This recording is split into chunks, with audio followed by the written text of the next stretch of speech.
guys, welcome to my channel. I'm Danielle, and this is Chilling Adventures of Sabrina, um, episode 4, season 2, episode 4, Dr. Cerberus's House of Horror. Now, this was one of my favorite episodes, because who doesn't love a good old mysterious stranger, you know, and thunderstorms, like that whole mysterious vibe. So this is one of my favorite episodes this season.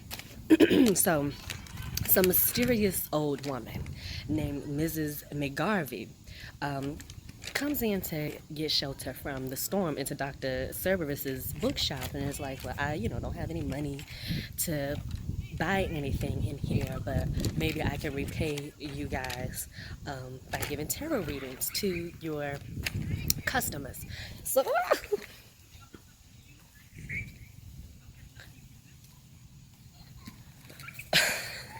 so Sabrina is the first one to get read, and she tells Mrs. McGarvey that she's concerned about Nick, and she feels like she's been walking a darker path since he's been her boyfriend, and she wants to know, can she trust him?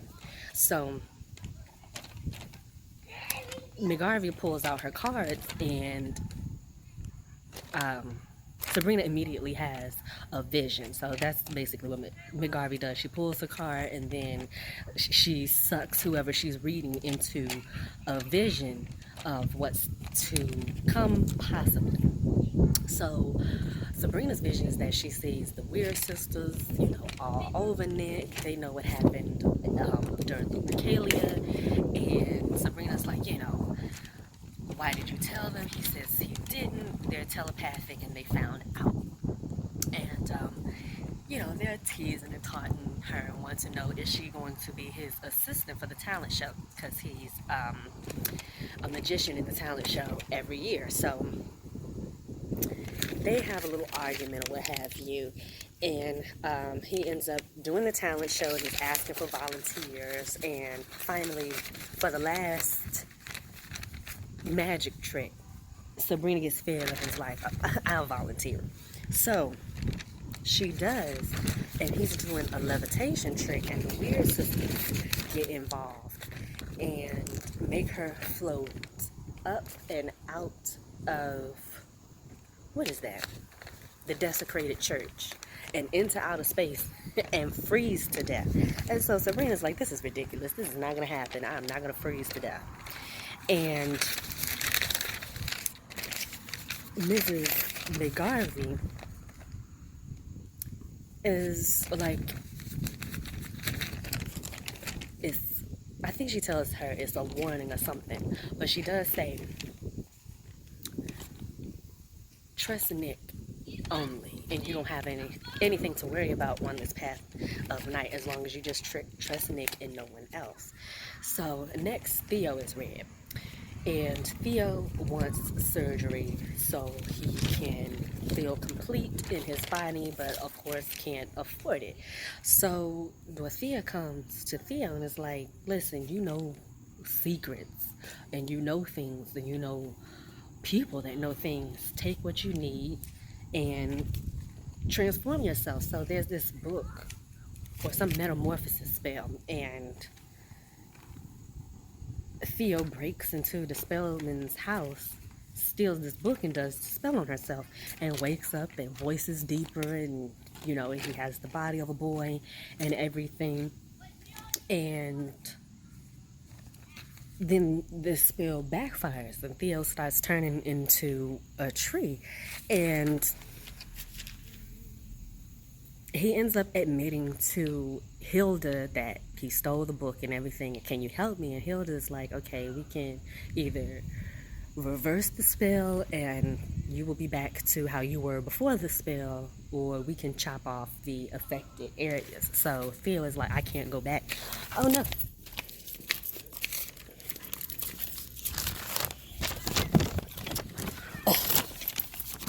So Theo, hold on now, is like, I can't go back to how things were. Cut off my arm. And so that's what Hilda does. Well, actually, Hilda calls Theo's father, and he comes over with an axe and chops Theo's arm off. And that does no good because then more of Theo's body parts start turning into a tree. So, you know, Theo comes out of the vision, and Mrs. McGarvey's advice to Theo is don't steal, get help while you can, you know, from the people who can help you. And that this is not, you know, set in stone or anything, but this is a warning. So next, Roz is read. And Mrs. McGarvey tells Roz, you know, I feel funny even offering a reading to you because you're such a cunning young woman. Because Roz was nervous at first. Was like, who is this? She can't see. Who rolling up on me in this shop? I'm trying to mind my business and wait for my daddy to come back to the bank. So Mrs. McGarvey says that to her, and Roz is like, okay, she knows what she's talking about. I'll go ahead and listen to what she has to say. So Roz's vision is that her dad has asked the church to pay for her surgery, and she ends up getting the surgery or what have you, and she feels guilty about it, and she's confiding in Harvey how she feels, you know, like, it's not that I don't have faith in God, I don't have faith in my dad, you know, like I feel he's, you know, an opportunist or something. He just takes advantage of the church. When he wants a new car, the church pays for it. When he wants, you know, his house paid off, the church pays for it. And so, you know, she's not feeling that. So Harvey is like, well, the damage is done. You can see again. You know, you got the surgery, so just pay it forward. And Roz decides to go ahead and volunteer at a home for the blind. And this girl starts talking crazy to her in this home for the blind, and turns out Roz's father paid this girl with the attitude's father to take her eyes from her and give them to Roz. And so, you know, Roz comes up out of the vision, her dad is back, and Roz tells her dad, listen, I don't want the surgery if you got to get the church to pay for it. It's fine. Well, what's going to be is going to be. So next, Zelda gets read, and Zelda is, of course, you know, skeptical being Zelda. And Mrs. McGarvey tells her what's standing in the way of you and your wedding is this secret that you have about baby Letitia in the woods. And so Zelda has her vision. I'm going to try and do this without paper flying. At the park with the kids. We're the only ones out here as nice folks scared, think it's about to rain. Ain't gonna rain just yet. Now I'm a country girl. I know when it's gonna rain. I don't even think it's gonna rain here. I think it's gonna rain in spots. The way these clouds are looking now, I don't smell any rain. But anywho. So Zelda decides to come clean to Blackwood and tell him what she did with this baby. And so she goes to Desmelda, the old witch in the woods, to get the baby back. And Desmelda is snatched, honey, and young and looking 16 fucking years old.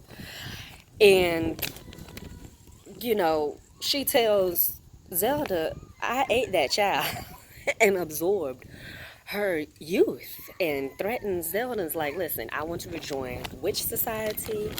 You're having your little reception or whatever tonight before y'all wedding. Invite me, or I'm gonna tell Blackwood what you did, and y'all ain't get married. Hold on. Okay, so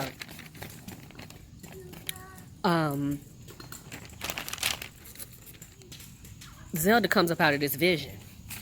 And McGarvey tells her, listen, bitch. Some secrets are better kept secret. And so next, Harvey gets a reading. And his vision is that he's going to get accepted to this art school in Rhode Island, and he's going to spend the summer there.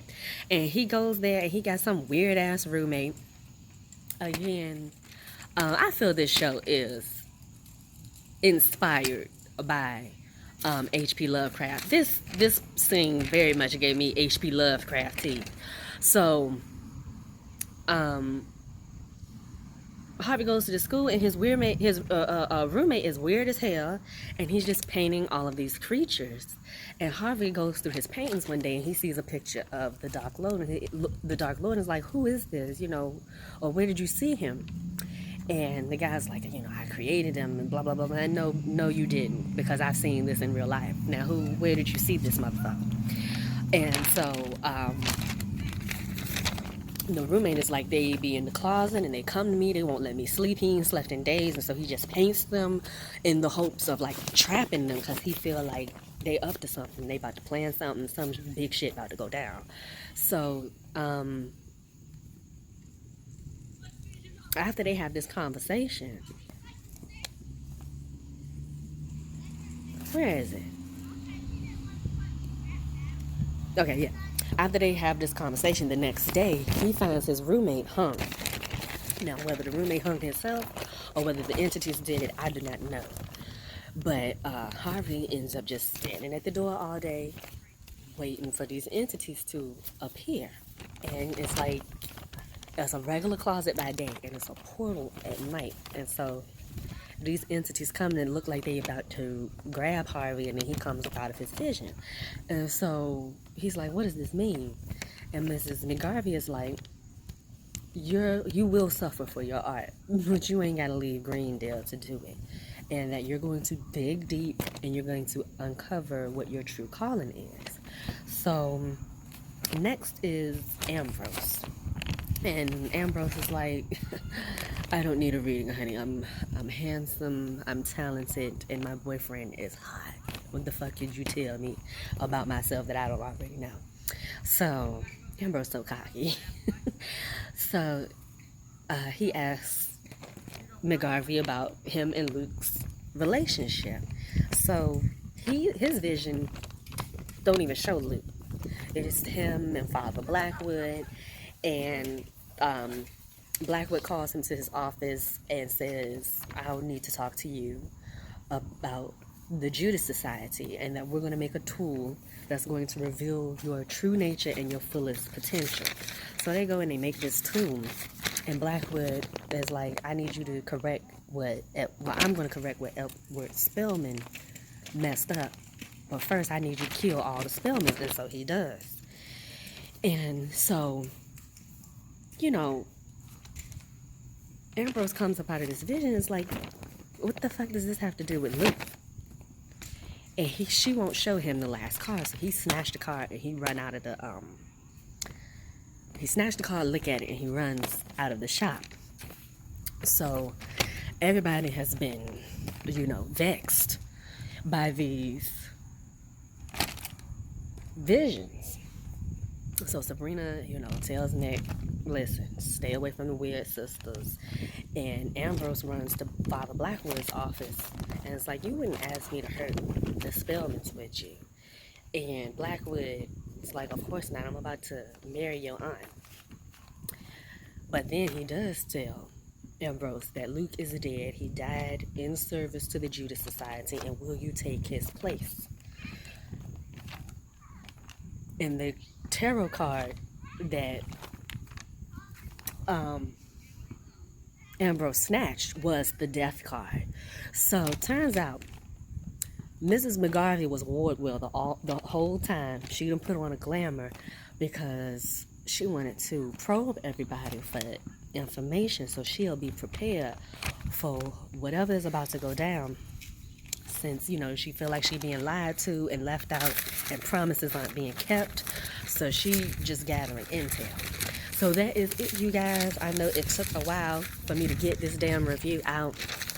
I'm gonna have to tell y'all, I'm gonna get through this season now, but this probably gonna be the last review I do of any show, because I just don't have the patience to go back and watch something twice, because I like to just sit down and enjoy the show when I watch it, and then I'll watch it a second time, to take my notes and do the review, and I just don't have the patience. And so if I ever do reviews in the future, after I finish this season, I'm gonna finish this season.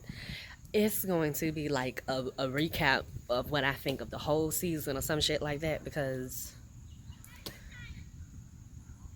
I just don't have the patience. But that is it, you guys. Thank you so much for watching, and thank you all to all of my new subscribers for subscribing. And if you haven't, please hit that red button. I'll see you in the next video, guys. Bye.